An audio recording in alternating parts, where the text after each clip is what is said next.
I'm actually over at Mark Sanchez's house, so very, very cool of those guys to let me do the live feed here. It doesn't work very well at Westech, and I forgot to do it, during the day for being in the truck while I had lighting and stuff. But lots to cover. I've been here a long time. Been doing a lot of testing. M90ing everything as usual. But the one I want to talk about today is I got a chance, just kind of happened by accident almost. The guys at Westech had a Ford up on the dyno that they were testing for a customer. And what I did was ask them, since they already had a Ford up on the dyno, hey, I've got a Ford here, can we run this thing? And I had run it with fuel injection before, so I'll probably be doing a video on the carburation and fuel injection comparison. It'll be interesting, but there are problems with doing a direct back-to-back test like that. One, it wasn't done on the same day, and also it's done on a different dyno, so essentially it's like, it's going to give us an idea, I guess, more than anything else. But in putting it up there, I wanted to run it carbureted, and I happened to have a 4160 Holley carburetor in my storage that was brand new in the box. I hadn't used it for anything. So I ran it, we put it on the small block Ford with a YN Stealth dual plane intake manifold. I don't remember. I'm sure that I have to have run one of those before. Are you wanting to be on the live feed? Okay. I know, but we can't do that right now. I know. I'm sorry. You will jump right up and climb up on my face. Huh? Are you gonna come sit on my lap? Okay, come, get over here. Come on. Well, come. Are you gonna get over here? Okay. You decide what you're gonna do. You let me know.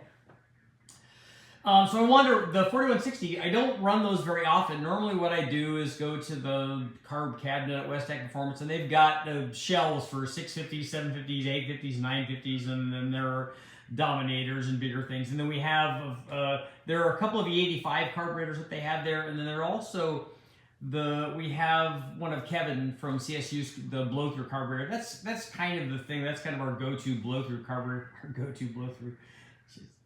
Did you hear that? That was a rhyme.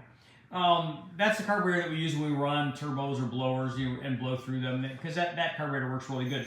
But though I normally run those, and almost all of them are, there's a couple brawlers in there that we do. We want to look at some low dollar carburetors, but most of them are Ultra XPs, and they work. And the reason that we use them all the time is because they work so well, and they're easy to work with. They're very, very adjustable, but almost never do I run a 4160 carburetor. So I had this, and I had an opportunity to get this small block Ford up there, and I had an opportunity to run it carbureted rather than running the GT40 intake manifold on it that we had run before. And so we wanted to see what the carburetor would do. I was curious what it would be like right out of the box. Like I said, when we go grab a carburetor, and you guys will be seeing a video where I just went and grabbed a carburetor and put it on a very, very unusual combination. And yet it worked pretty well. But I wanted to see how this one did. How does it do? The Super Richie has to do out of the box. And so we put it on and ran it on the small block Ford. And as is usually the case with these 4160s, it was lean. And I think that, I was talking to Brule about this. I'm like, are they doing this in the same way that a lot of guys put the light valve springs on their things because they don't want to hurt the cam, light valve springs on their cylinder heads because they don't want to hurt the camshaft.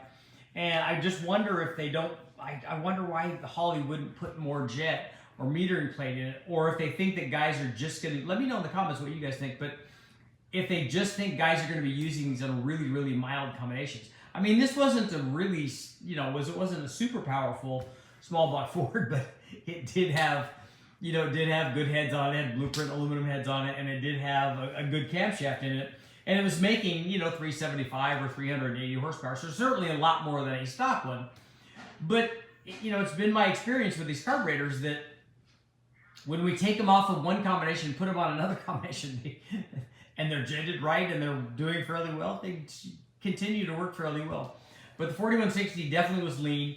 And so we tried a few different things, and we'll go through all of that in the video that I'm doing on it. But ultimately, what we had to do, because you can't keep throwing primary jet at it, because then you'll lose drivability. And so we ended up having to. You could either you know, you could take the rear bowl off, and you could either drill out the existing metering plate, let's say, or you can put on a jet plate. And what that does is allow you then to do adjustable jets like you do in the front. It doesn't have a metering block per se, like the front one does, but it does have adjustable jetting. And then that's what we did. So what Steve did, because we looked up the part number on the secondary metering block that came with the 4160, and we couldn't find exactly that one. We could find it within one number or one letter at the end. So we weren't sure what it was. So we just take it apart, and then Steve used a pin drill to measure we just measured the flow orifice, and then kind of got an idea where we would be, what's the equivalent of that for jetting, and then we put the other plate on and then adjusted the jetting accordingly.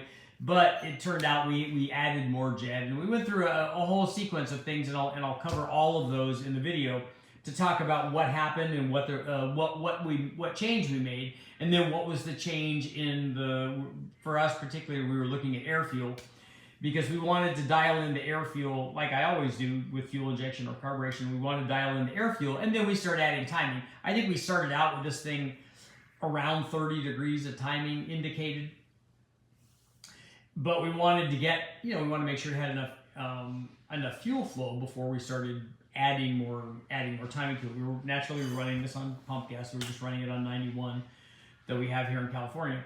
And so we went through a sequence of steps, and I'll show you exactly what happened with each one of the steps, and what we started with in terms of air fuel. What did the whole curve look like? What did the roll-in look like? All that stuff. And then what happened after we made these changes, and naturally putting the jet plate in the back made a fairly significant difference in the fuel flow. And also the fuel balance, which is important. And this is maybe more so on a dual plane than a single plane, but I like it on both of them. Whenever we were running these carbureted combinations, we have a fuel turbine both on we call it the A and B side, basically the primary and secondary for the carburetor. We just have them hooked up. And we have turbines, fuel flow turbines on those, so we can see what the fuel flow is for each one. And what we try to do is we try to get them even at wide open throttle, but being mindful of what has to happen on the primary circuit, because the secondary circuit really is being used for wide open throttle stuff. The primary circuit is being used for a lot more than that, for cruise and stuff. And since this one was a vacuum secondary carburetor, we also obviously had to make changes to that, putting in a lighter spring. And then what we like to do on those when we have a vacuum secondary carburetor is we like to compare it with whatever spring we put in it. We like to compare and make sure that we're getting wide open throttle. We like to compare that to, okay, what happens if we just wire it open and then it runs? We know that both of them are opening up all the way. So we run it kind of as a mechanical secondary carburetor on the dyno, and they compared that as a vacuum secondary carburetor, the way that it's going to go in the car. What we see a lot is that on the engine dyno, the vacuum secondary carburetor doesn't open the secondaries all the way sometimes, or at the same point that it does when we have a mechanical linkage hooked up to it. But also, and this is probably way more important, that it doesn't operate the same when we're out in a car, on the chassis dyno or out on the street. The opening is different than it is on the dyno. So that's something to bear in mind when we're doing this. But it's very cool. It's cool for two reasons. One, it was cool to do this 4160. This thing's been sitting for quite a while. And also to get to work with Steve. Normally when I'm testing there, he's doing other stuff on the other dyno. We get to sit down and usually have lunch or something like that, which is very cool. But it was cool to get to be on the dyno and get to jump in and tune with him. So it was cool. I've got a lot of videos that I've done, a lot of stuff coming up. I should be going home soon. And as soon as I do, we'll start putting the videos out so I can get the editing done and tell you about all the exciting stuff, because it's a lot of cool stuff. People are really gonna like it. Lots of we ran a carburetor on the M90, which is very, very cool. We're doing lots of cool stuff. And right now I'm putting in fact tonight, after I get done with this, I'll go back to the shop and I'm putting another motor together. The 5.3, as always, worked great. We ran all those camshafts in it. We ran all the Elgin cams. We ran all the Summit cams. We did a bunch of stuff there. I also like when I come down, it was out of necessity this time to do a lot of the stuff that I was doing, but there's a lot of fabrication work that had to be done. So I got to come down and, you know, build things, and it's always cool to, I like doing that because it's essentially solving problems. So you're like, okay, this doesn't work right now, so how do we make it work? Well, it needs this and this and this, and then you got to go, you know, you got to go make those things happen, which is kind of cool. I like getting to do that, and you know, I like, obviously dyno testing is kind of my thing, but I also like having to get these things to, you know, to make them work. And there was quite a bit of that going on, particularly with one of the M90 tests. Well, with two of them, I had to do a lot of massaging on stuff to get it to work. But hey, it all seemed to work out okay, as you guys will see in the results. When are you comfortable? You're all good now? So let's see what you guys got going on here. Try to scroll back here. I can get my finger out of the way though, so Eric's not looking at that. Eric, what's going on? And a big shout out to Mark Sanchez and Eric for helping out with the project that you guys will be seeing. I'm keeping it under wraps right now, but hopefully we'll be dynoing that. I think we'll be dynoing it tomorrow, so you guys will get to hear about it. But thanks to those guys for, you know, a lot of these things I can't do all myself, so these guys came to the rescue. I'm at Mark's house. I'm driving his car right now, so it's very, very cool. Having friends. Thumbs up, yes. Notification, nice. Minecraft graphics, that's nice. Knoxville, Tennessee's in the house. Need more information on single turbo Gen 7.4? What's a Gen 7.4? I don't know what that is.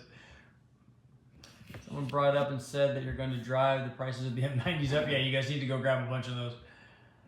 Are you answering questions? I'm having issues with the 4160. Yeah, well, just let me know. What's your question? Any downside to running a blow-through carb on an NA engine until I get it boosted? No, the metering is not going to be exactly the same, and it may take some adjusting. But we run them. We've run them NA before. I've never driven around with one, but we've run them on the dyno.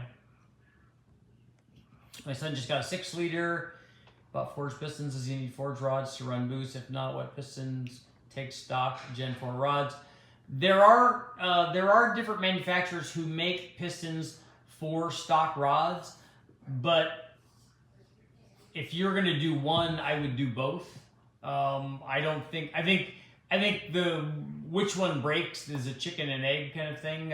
The weak one is just going to be the one that breaks if you're turning it up. If not, if you have ring gap in it and it's a stock thing and you're less than 1,000 horsepower, you can get away with a lot. 4160 stock secondary spring may not open on the engine dyno. Yeah, we put a white spring in it. Julius, what's going on? What's the difference between 4160 and 4150? I'm an EFI guy who's building a carb 350, or 4150 is good for making a blow-through carb. That's all I really know. I don't know about the blow-through thing. I've never tried making my own blow-through. Luke Ren has Holley, put the lightest springs in their 750, 4160 carbs to get the secondaries to open. Yeah, we always, well, I'd say always. Every time that we've done one, we've put a vacuum secondary when we put a white spring in it, which is the lightest one that they have.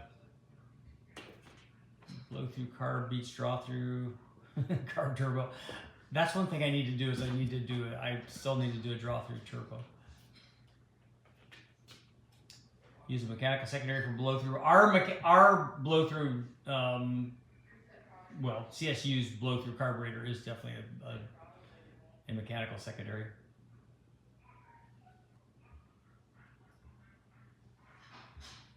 Yes, everybody hit the like button. A 4160 truck Avenger 670 and a 460 brought it home. So the fuel floats ran great for 4 months, and now it's really rich. Spark plugs turn black. Only way it will idle is with something.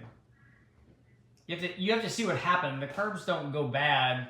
Something is damaged or something got clogged. Unfortunately, the light spring is terrible for any car over 2,500 pounds on the street.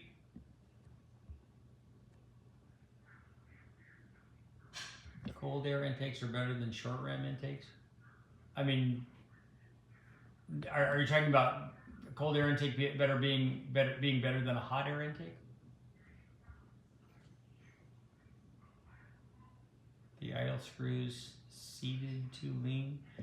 When we adjust the idle screws, we obviously have an air fuel meter that we're doing it, but normally it's a turn and a half or something out from the all the way in. I know, from the all the way in position. Come on.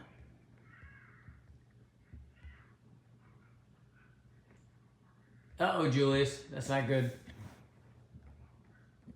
You inspired me to put a GT500 blower on my C5 Corvette. Almost finished with the build. I'm making everything from scratch. Will it fit under that stock hood? That seems pretty low. Have you run the Amazon single plane? I don't think I've seen that. Is this on a Ford application or what are you talking about? Yeah, hot air intakes are not good.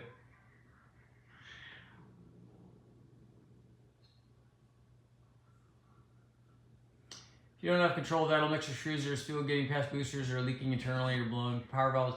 Yeah, that's what I said. There's got to be some kind of damage. Like he was saying, you have to have something that when it changes like that, the carburetor doesn't just warp or something like that. A diaphragm or something went bad. I tore down my 4G63 because of crazy blow-by idle, so I was expecting broken rings or pistons, something, but am I missing something? Maybe the ring spun and the gaps aligned. I don't know if that would do it.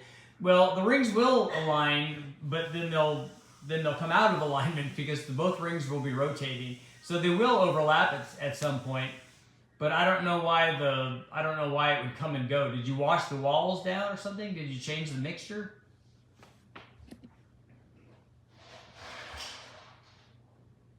Or the floats are too high. Yeah, sometimes a stuck float will do that. What carb size do you think will work best on a 260 Boss Ford for Bonneville? 7,000 RPM, maybe 7,500. We'll be on the dyno soon. A 260-inch motor. Well, I don't care about the displacement. And what is the power output going to be, Dave? And I'm sure you already know.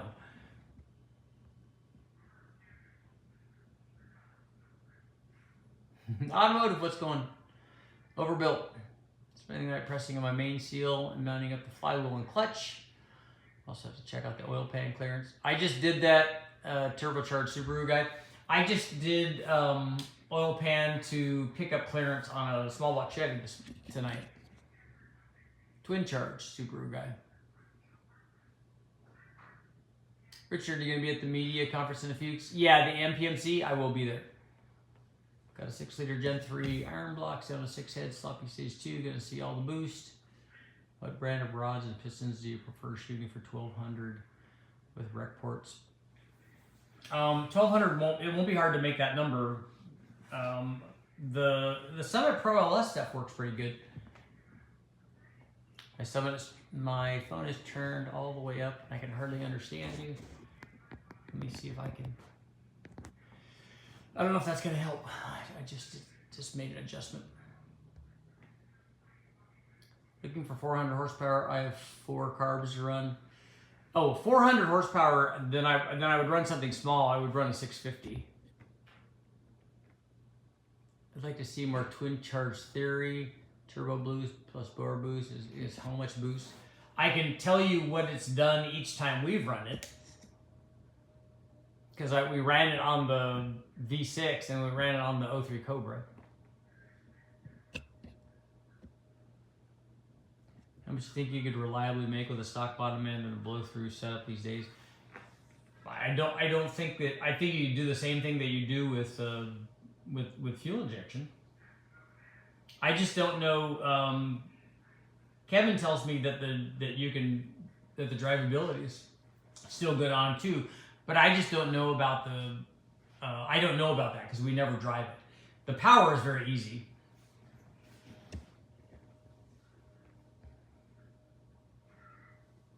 You thought about selling me the Pontiac 350? Yeah, that's a ways down the road. The room has an echo. Automotive, you guys got some rainy weather in Tennessee. Both floats are set right into the side screws. I'm not saying the carb is bad, I just ran out of ideas. Replace the power valve. The old one wasn't damaged. What other components can I check? Make sure the base plate is tight. I guess you could check power valves. I don't think you'd have a problem there.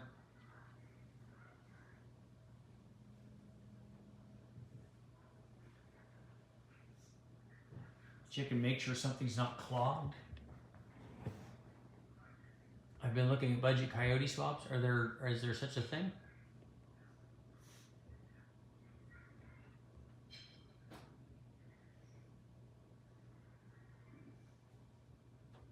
I'm running 750 vacuum secretary. I built 318. If I install an air fuel gauge, what would you consider ideal so I don't hurt the engine?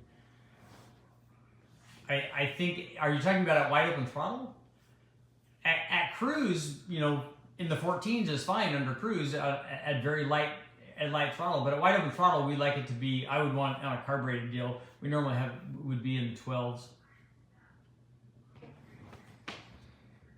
When you usually go live, I try to do it at 7 every night, but it hasn't happened since I've been down at the dyno. 600 CFM will support 700 horsepower, 400 horsepower. Yeah, it will be easy. I wouldn't, but I also wouldn't hesitate to run the 750 on a 400 horsepower motor. So I think that, in fact, I wish now, that's when he brings it up, I kind of wish I would have tried that. I wish I'd have ran that small block Ford with a bigger carburetor on there.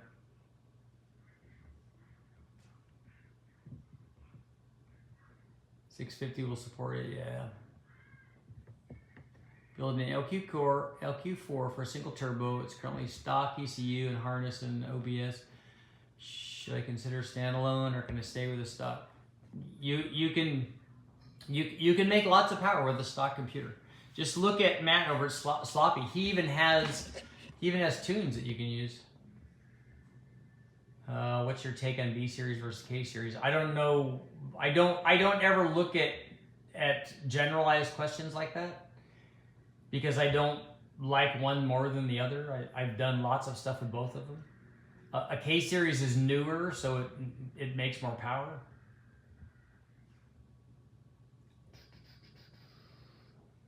Been going back and forth for weeks on pistons, rods, combos. Yeah, the Summit Pro LS stuff is good and it's affordable, and they usually have it in stock.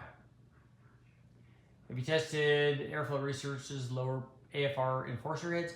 I don't think I have. I think that they've run those at Westech. I can look tomorrow at some of the data and see if Westech has any data. You guys think 20 degrees of timing on the 85 is too much at 20 psi on a 408 stroker? No, that's what we would run. I mean, we would run that on the dyno. I've not, Blake, I've not run a big block with a stock TBI on it, so I don't know what the limitation is. I would like to run a Gen 5, but we haven't done it yet.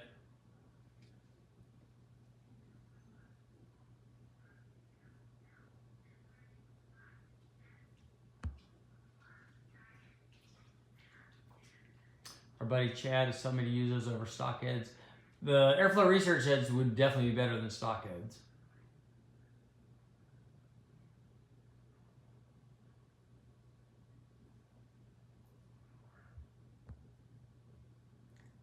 $750 on a 544 valve, maybe 400. It's a Boss 260 big ports to fill. Or are you thinking of a Sullivan manifold racer? Oh, yeah, Dave. I don't know what manifold are you going to use on there. Have you tested TKM Lamb Cam? I've never heard of that.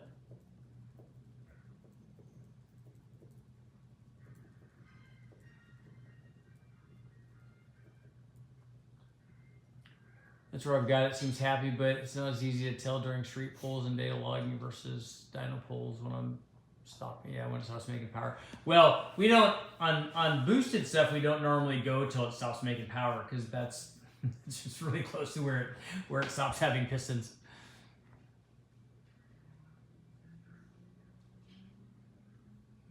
Richard, now I know you're a stand-up guy for cats. I just love all animals.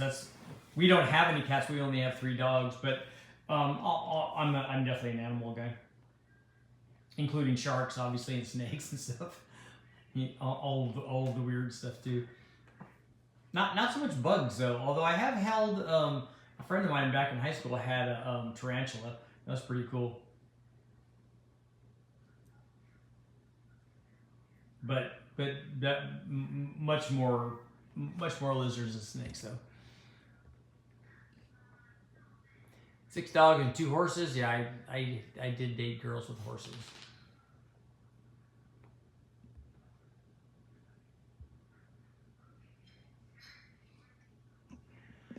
Do you have a guide for water meth nozzle sizing? I don't. I think that the snow guys had a. We just did it by trial and error, but I honestly don't even remember what the nozzle sizes were. I always start out with the smallest one and go until it starts hurting power. Admiral's in the house.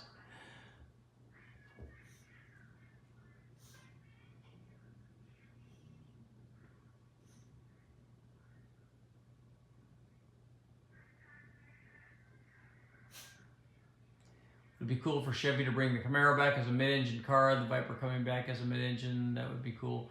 The Viper I can see because it's more of a Corvette competitor. I can't see them doing a bread and butter kind of Camaro to do that.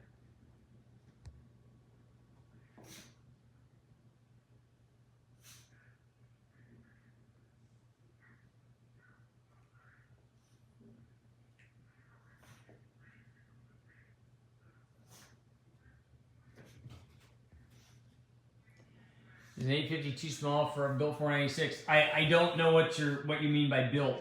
The built thing you have to tell me what the power output is. It's not too small for a 550 horsepower 496, but it is for an 800 horsepower 496. We almost always on a 496 we almost always put a 950 on the engine dyno. That's what we would start with. On some of them we've run Dominators on them, depending on how high of horsepower we want, and the manifolding is usually a little better with a Dominator carburetor on there. But an 850 is a realistic size for a medium performance 496. But we always run a 950 if they're going to be 600 horsepower or more.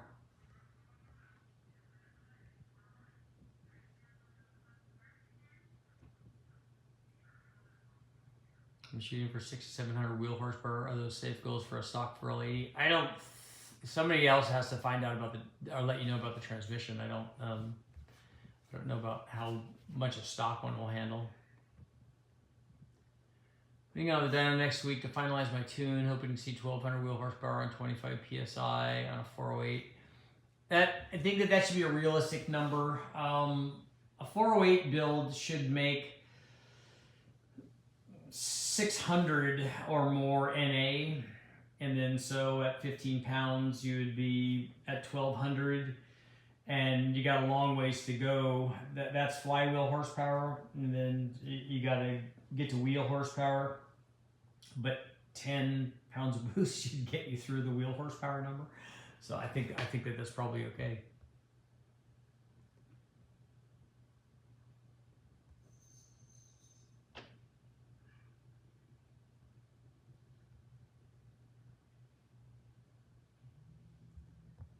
See, it'll be the first time tuning my own car in a dyno, not just street tuning. Cool.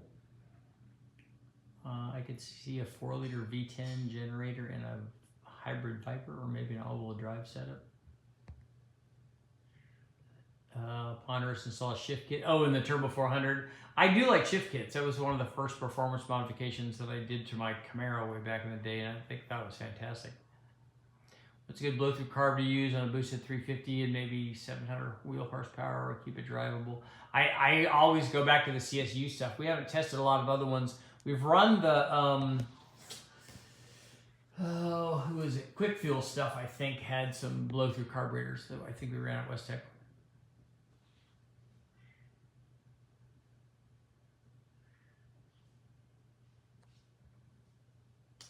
Darren, I know that when I remember the turbo stuff on the compound stuff, if that was what you guys were talking about.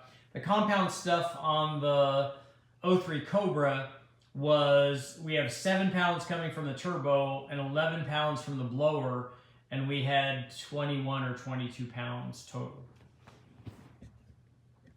I think I'd have to look up the V6 stuff.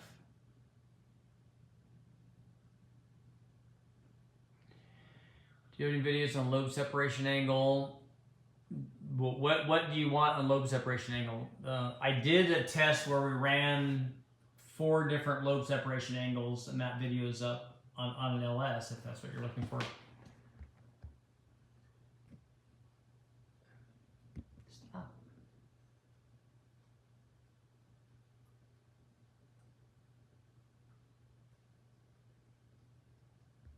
I found an unfinished Navigator swap Mustang.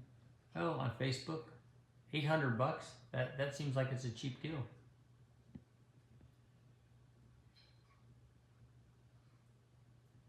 I've got to learn how to build boost on a 2-step with a 6-speed. Maybe if James is here, or maybe one of these other guys might know.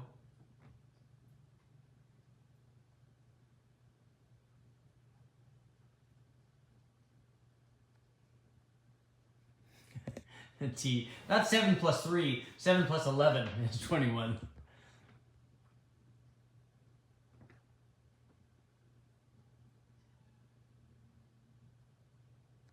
Venom GT, Venom F4 are the wildest machines.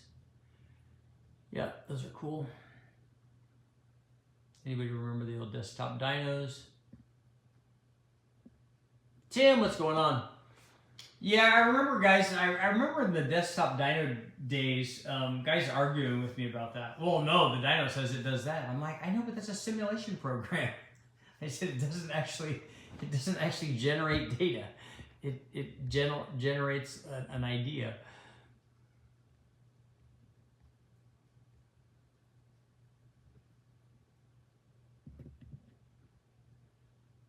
A random guy, you want the sloppy stage 2 to run to 7,500 with a short runner intake manifold? It's probably not going to make P-power at 75. It might make it at 7. We were, on that 5.3 that we did recently, we were running 7,300 or 7,600, 7,700. But we had a pretty big camshaft in there, and we had a short runner intake manifold on there. We had a BTR Trinity and a low ram, and then we had that LS3 stage 4 cam from Ryan Tooley Racing. We also tried some stage 4 Summit cams, but when I ran the sloppy stage 3, that we had put the truck manifold on it by then. And I know on the 2 we'd put the truck manifold on there. A 228 cam is probably not going to be a 7,500 RPM cam, even with a short runner intake.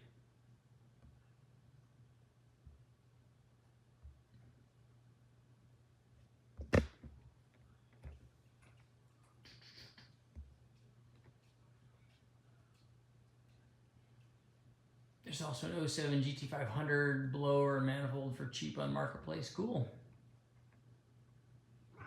I know, but I know you want to lay there, but that's my arm.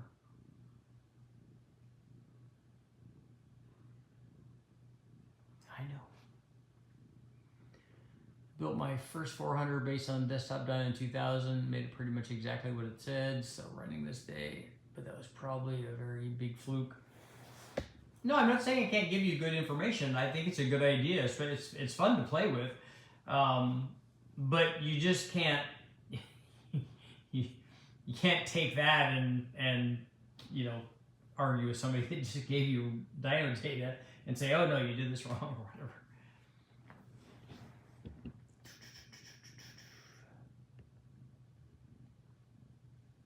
Is a cathedral part truck manifold good for economical turbo application? Yeah, the early truck manifold can make lots and lots of power. You can make more than 1,000 horsepower if you want to with that truck manifold. It works good. What? What are you doing? What do you want? I can't help you.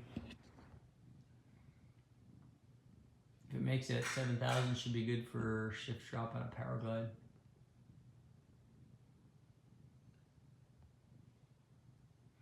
Yep, Blake, happy to help.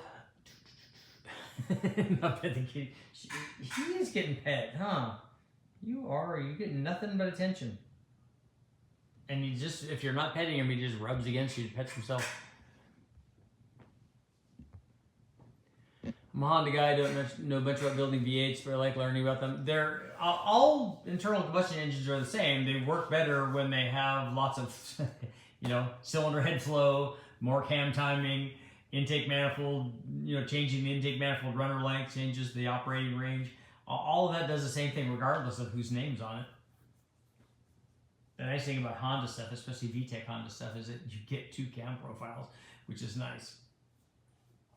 And then if you can add variable cam to that also, then you get, a lot more efficiency, which is pretty cool. What cam intake? Let's see. What cam intake would you recommend on a stock bottom end 5.3 Fox 80mm E85 shooting for 800 wheel horsepower? You can easily do that with just the intake manifold that came with the motor, the truck manifold. And a truck Norris cam or Chupacabra or anything that's small like that will work. Because 800 wheel horsepower is not hard, especially with and if that's an S480 or something.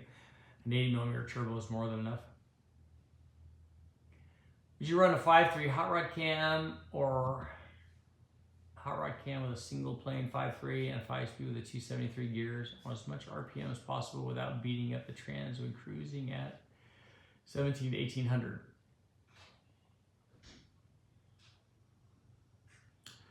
Well, if you go too big in camshaft with that gearing while trying to cruise on the freeway on a carbureted application, you're going to have problems. It's not going to be too happy. And especially with a single plane manifold, it's not going to be happy. I would pick the smaller cam of the two.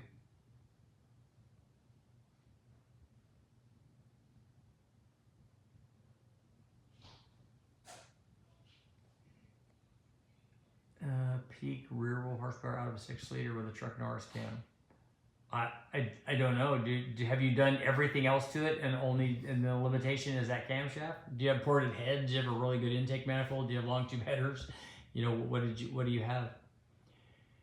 Brandon uses a stock manifold, cheap, easy, makes good power, handles lots of boost. Yeah, you don't have to have, for an LS application, you don't have to have a custom intake manifold. That's a nice thing.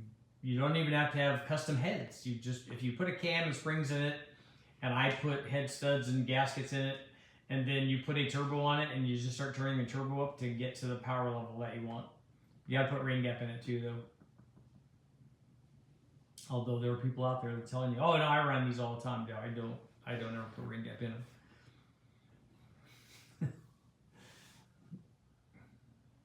I don't agree with that.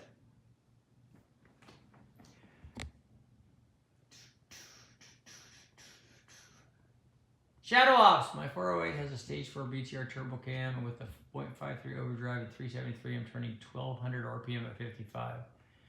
It's terrible. Run 5th gear at 0.5 overdrive, it's much happier. That's a lot of camshaft. It's nice that you have a 408 obviously helps with that quite a bit because it'll add a lot more drivability and a lot more low speed torque, but on a 5.3 it would not be good. Joyous, what's going on? Oh, saying hey to Shadow. Give him a thumbs up. C6, CR1, 5th gen Camaro, my 2 modern Chevy favorites. Yeah, those are good.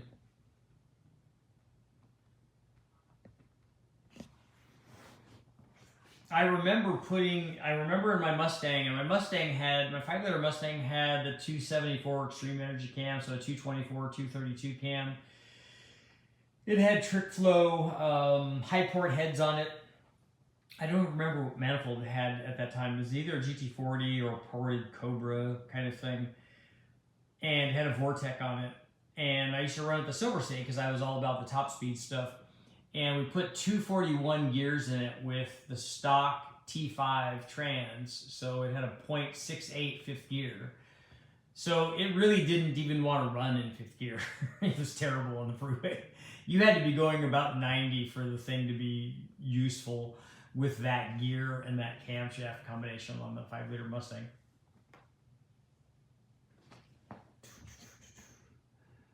Any 600 horsepower small blocks I can buy from you? No, I don't have any of those. That would almost take boost, right? Or lots of money. I like long gears for staying in boost on a pole.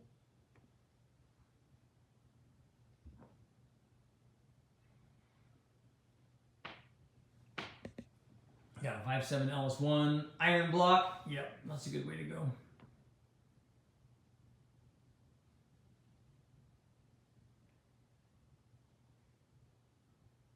You'd be curious to see what the I don't think I've ever done a 5.7 bore like a 3.900 bore with a 4.8 crank. So the way that I would be looking at that is, hey, this is a larger displacement 4.8, so it should make more torque instead of it being a short stroke 383.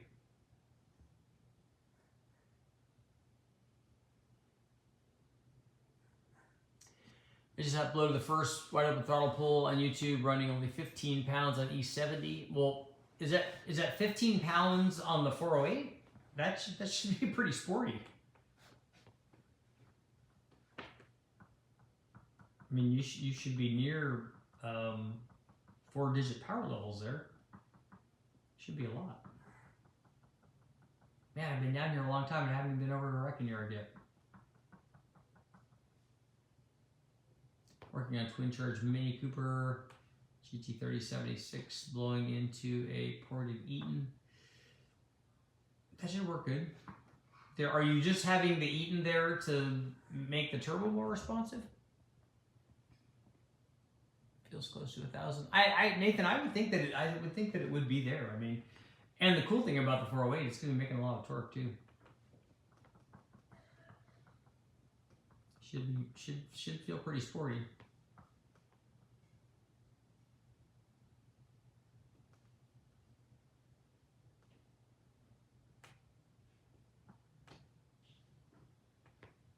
So Jewish had a 227 ring final drive.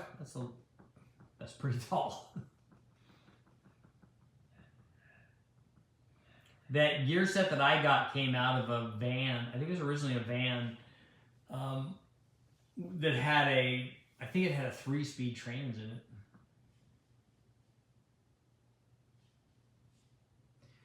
What's it take to build a all-motor 650 horsepower deal? It'd be a lot easier to do with a bigger motor, so a 408 or a 416.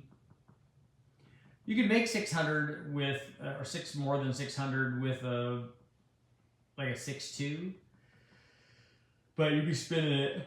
Oh, excuse me. You'd be spinning it pretty high.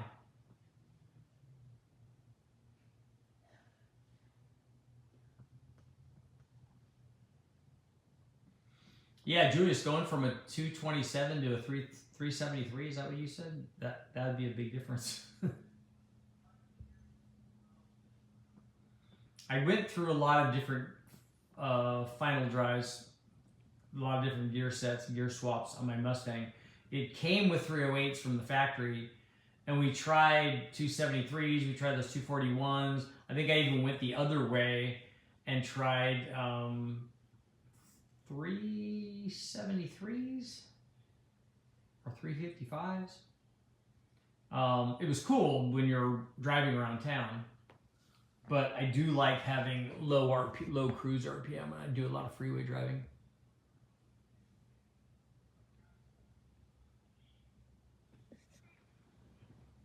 Yeah, Mini Coopers are cool. I like those.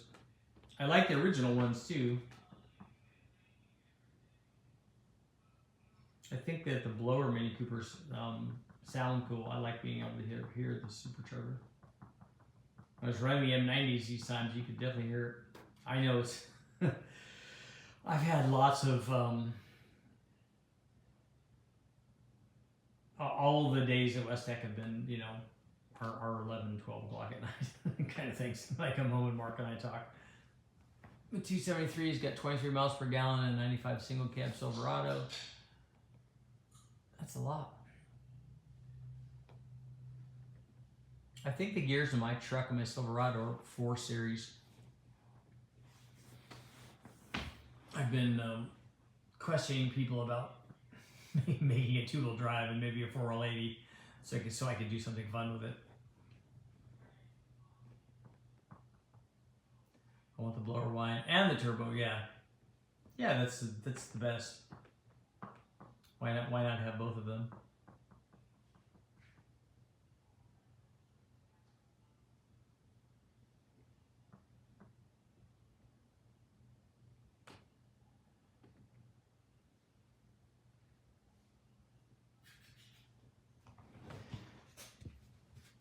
Went from 308 to 373, which just exploded next to the pile of 410s. There you go. Yeah, you should be easy to spin the tires. Our head bolt's probably my next week link. Now that the motor's forged and balanced, I'm guessing the 4-bolt design will be its overall limit. I haven't made this much power before. Is it, Nathan, is that an LS or is it a Ford?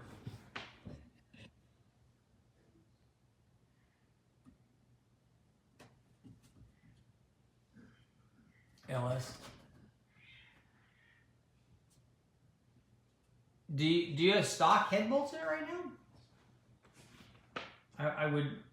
Oh, you have ARP studs in it? Yeah, you're a long ways away from worrying about ARP studs in. 1 liter tire fryer. Yeah, we did that. We put 273s way back with my buddy Harold, who bought my brother's Camaro. And I think the car was originally a 305, but we had put some 350 in it or something, and it had 373s in it. It was fun like that with probably a turbo 350 with a shift kit stuff in it.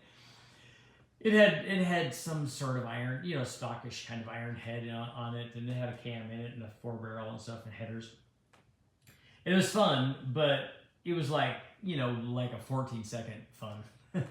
But then we put 273s in it and took it down to La Carrera down in Mexico and ran it for like a top speed kind of thing.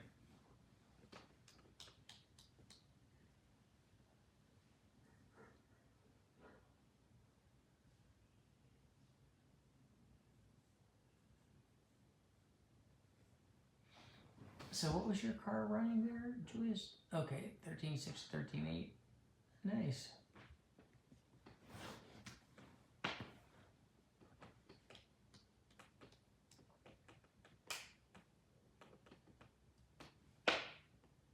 I'm actually doing something fun with my truck while I'm down here.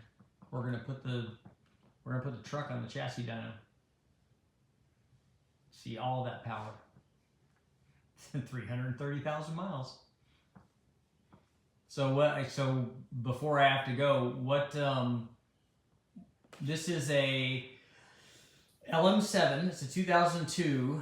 It's a 4L60 trans. It's stock gears. I mean, the whole thing's stock. There's a stock air intake. So the only thing it has is some kind of muffler on it, so it sounds better. So what do you guys think that this thing's gonna make at the tire? A stock one. Building 5.3 for my OBS truck. Think about using a 4150 intake and throttle body just for the look. Have you tested this versus normal LS intakes? Yeah, if you take a look at the big LS intake, Cathedral Port LS intake test, you could see what the results are. We tested a single plane and a dual plane versus the EFI stuff.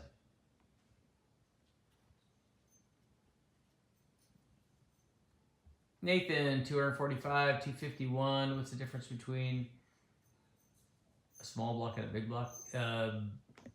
Physical size and internal size. 265, 205, 276.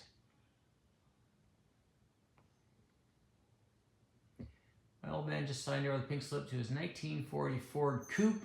It's currently got a small block 350 in it with a stock heads and a Holley 650. Recommend for aluminum heads. Well, I always recommend airflow research or trick flow on the aluminum head side. There are other inexpensive ways to go to that would make good power. I like aluminum heads better than I like iron heads. I'll be uploading a true one-tire fire video on my channel soon. Literally passenger side axle tube. Snapped on a four-wheel dolly. Drove her home that way. Nice. That's exciting stuff. I don't know. I think it's going to be, I'll say 238, 240, somewhere around there.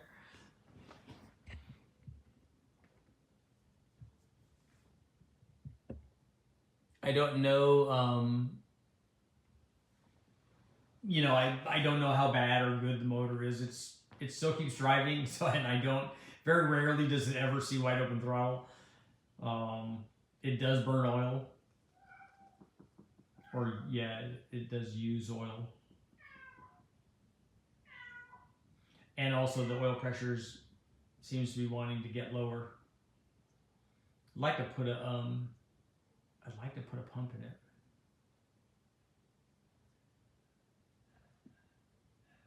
Gotta clean it out first. I think I have put new plugs in it before. Gear ratio definitely affects wheel horsepower. Do you think 1,000 wheel horsepower out of a 5.4 is possible on nitrous, playing with the idea of building an R5.4? Are you just using nitrous as the power adder? I don't, you have to make a lot of NA horsepower out of a 5.4. And I know it can be done, but it's I think going to be expensive. I don't think you're going to make a 500 horsepower 5.4 in just 500 horsepower with the nitrous. I think I'm not going to say you're not going to be able to. It will be difficult. Twould be problematic.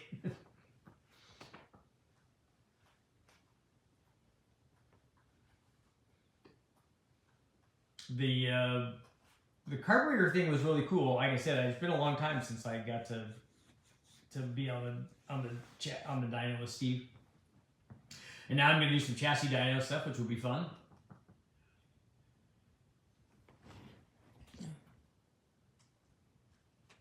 Look for Pontiac G8, Chevrolet Holden, Ford Gen Camaro. Would there be an advantage to twin turbos versus single? No, it's more packaging than anything else. They have when I left to come over here, they had a twin turbo sand rail thing that was, they're probably going to be, oh man, oh scary, that they're probably going to be dynoing tomorrow. Lots of that stuff. Those are cool. Those are nice because there's lots and lots of room for stuff. And you could see the turbo, and it has an air-to-water intercooler and all kinds of stuff. Just nice, just from experience, a good 5.4 Austin motor will make between 480 at the wheels. So it should be more like 600 or 700 horsepower with nitrous. A naturally aspirated 5.4 makes 480 at the wheels. It's a lot.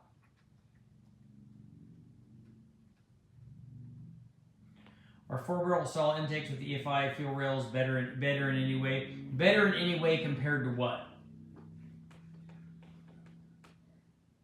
They're not better than a carburetor is. The carburetor will make more power than port injection will if you run it on the same manifold.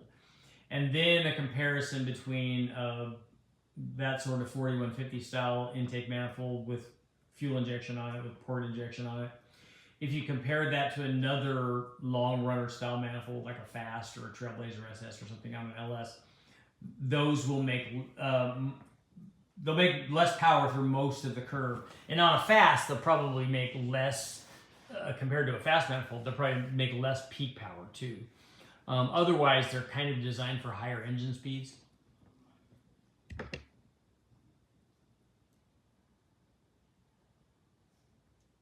So what's the need for twins? Easier for turbo clearance or exhaust clearance? Well, the twins people like to have because they like symmetry in the engine compartment. Like I said, it's also packaging. You might be able to fit 2 small ones and not 1 big one, which is an important thing.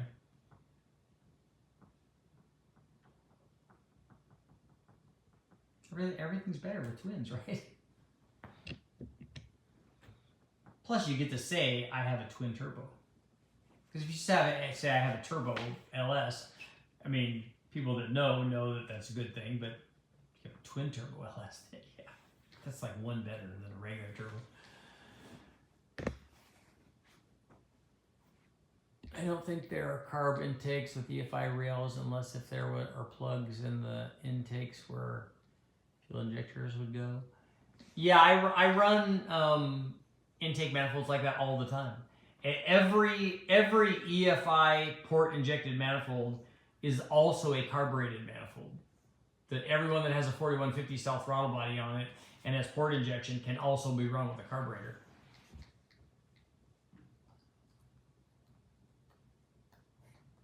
I think I should compound the turbo setup on your 408.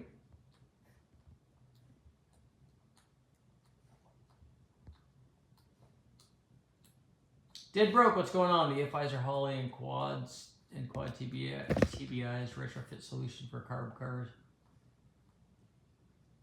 Many manifolds have the Boss's cast but are not drilled. They have that, there's that too.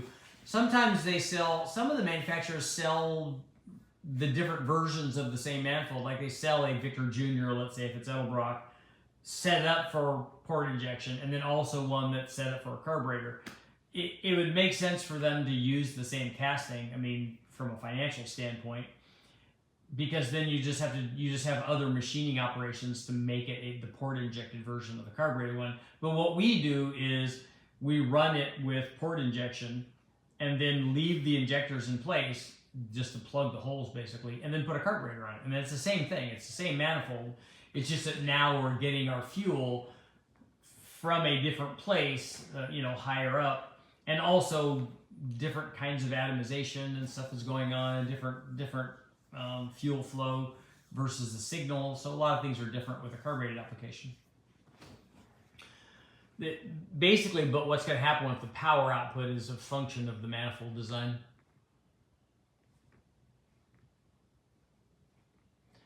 Would a small turbo feeding a larger turbo offer quicker response? Yes, it would. That's a lot of guys do compounding that way so that they can, you can do it multiple ways. They do that so that they can have a broader power curve. Sequential does the same thing. Not quite the same as compounding, but it will definitely broaden the curve. 1 more minute. Time to get to work.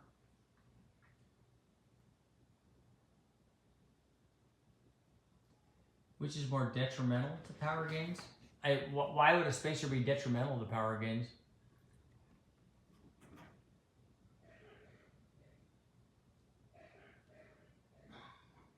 Richard, overboring the stock 6-liter LS block to maximum size and installing a maximum size stroke or crank. On a 6-liter, we normally make 408s out of them. On 6.2s, you make 416s out of them.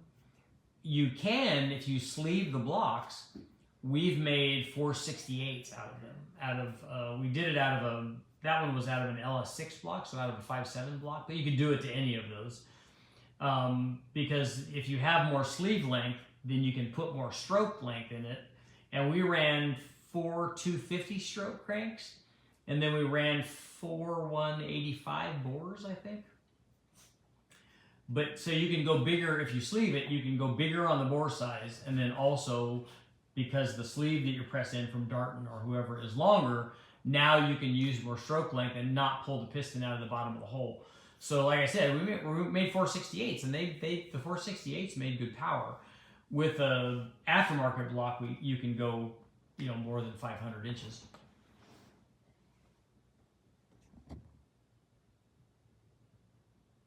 When I was younger, I thought that the GMT 400 was using a carburetor because of doing an air cleaner. Yeah, they probably wanted to keep the truck guys happy.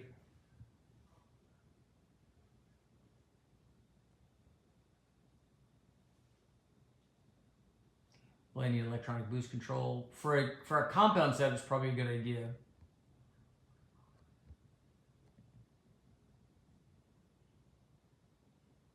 It's wild how it takes a turbo Mustang to keep up with the ZR1 with no turbo on these 1320 videos. I presume the LS7 and LSX use the same block. I don't recognize the LSX thing. The LSX is not, it's not a factory block, right? And LS7 is a factory block.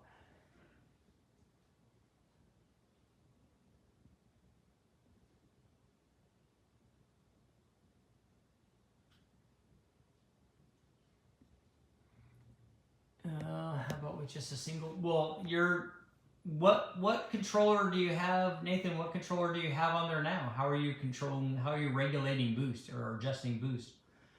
An LSX is a 454. An LSX is not a factory block, right? And not a factory combination. That's an aftermarket thing. Using a manual boost controller.